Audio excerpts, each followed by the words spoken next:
Welcome back to Journey of Self-Awareness. If you've watched my previous videos, then you know the ego is merely a conceptual construct. It's a mental image we create of ourselves. It's that strong sense of I, me, and mine that's built up on our thoughts, memories, and experiences.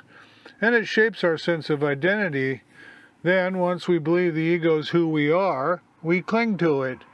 However, this ego self is actually an illusion. It's a story we tell ourselves, a character we play on the stage of life, and we become attached to this character. We identify with its successes and its failures, its joys and its sorrows.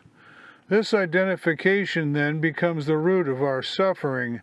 Just as a wave rises and falls in the ocean, our thoughts and emotions come and go. They're not who we are, but they're just merely transient phenomenon within the vastness of our consciousness, within the spaciousness of our being. When we mistake the wave for the ocean, then we become lost in the illusion of the self. The ego is also a master of self-preservation, and it's constantly seeking to maintain its dominance. It wants to be the central character on the stage of life. It craves attention, validation, and control. It compares itself to others, fueling feelings of superiority or inferiority. It never has enough. It's always clinging to possessions and achievements and seeking a sense of security and self-worth. The ego thrives on division and separation. It creates the illusion of us versus them, fostering conflict and disharmony. It judges and labels and creates a world of duality and opposition. The ego is the source of our fears, our anxieties, and our insecurities. It's the voice in our head that tells us we're not good enough, not smart enough, or not worthy. It's also the source of our dreams and ambitions, and it can just as easily puff us up with pride and tell us we're the greatest. In short, the ego is the barrier that separates us from our true nature, from the peace and joy that can be found within. In fact, the false sense of a separate self is the source of all of our troubles and all of our suffering. We suffer when we resist the present moment, when we cling to the past or worry about the future. We suffer when we don't get what we want. We even suffer when we get what we want, but the feeling doesn't last. The ego, with its incessant desires and aversions, keeps us trapped in this cycle of suffering. We suffer when we identify with our thoughts and emotions, believing them to be who we actually are. We suffer when we compare ourselves to others, seeking validation and approval. We suffer when we cling to our possessions and achievements and fear their loss. The ego is also the source of greed, hatred, and delusion. It's the architect of all our suffering, and it's a prison of our own making. It's only by recognizing the illusory nature of the ego that we can break free from its grasp and find true liberation.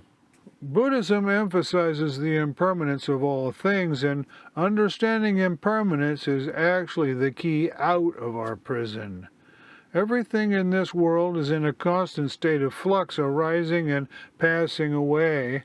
Our thoughts, emotions, bodies, and everything in the external world is subject to this universal law of change. But we often cling to an illusion of permanence.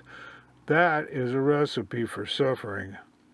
When we resist change, we create tension and conflict within ourselves, and when we become attached to things that are transient, it leads to disappointment and sorrow when those things inevitably pass away. However, by embracing impermanence, we can learn to let go of our attachments and live in the present moment. We can appreciate the beauty of each experience, knowing that it's unique and fleeting. And we can find peace in the midst of change, knowing that we're an integral part of the natural order of things. But the ego creates a sense of separation and isolates us from the world around us. It blinds us to the interconnectedness of all things.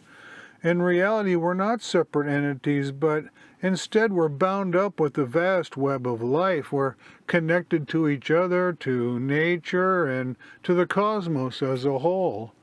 Our actions have ripple effects impacting the world around us in ways that we may never fully comprehend.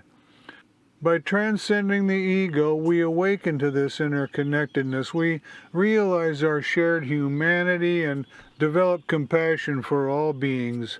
We see the world not as a collection of separate objects, but as a unified whole, a living organism of which we are a part. The path to awakening lies in transcending the ego and awakening to our true nature. This isn't a destination, but rather it's an ongoing journey of self-discovery, a process of letting go of our illusions and embracing the present moment. By studying spiritual scriptures, we can begin to acquire wisdom, and by practicing mindfulness and meditation, we can observe the workings of the ego without judgment. We can witness our thoughts and emotions come and go, recognizing them as transient phenomenon rather than who we are. Well, that's all for today. Be sure to tune in for the next video, all about detaching from the ego and opening ourselves to a deeper reality. The message I hope to convey is that all of us can realize our birthright and discover a sense of deep peace and abiding joy that's completely independent of external circumstances. Well, thanks for watching. I'll see you next time, right here on Journey of Self-Awareness.